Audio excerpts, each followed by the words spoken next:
Kes dedim kes. Kes. Kardeş kes. Başa diyorum kes yol senindir. Karıştıramam. Başka bir kes. Kes de yol senindir. Dezine kalk. Kes. Ay yapıştım bak şu kesmiyorum sen kes. Kesti ben de kes. Ben düşünemiyorum. Arkadaş şey yolumu kes başa diyorum ben de meselem. Kesmeyedim. Sen kes. İnciyerem de şey. Ben de. Ben oturacağım. Kes sen kardeş sen kes. Yaparsan. Kes. Hayır. Yaparım. Canım mutlaka. Yaparım. Para kesin yaparım.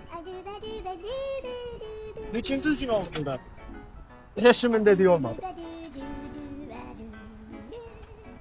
İkimiz de kestik. Oradan bayağı yapamıyor burada. Ayağı oraya koy. İkimiz de kestik.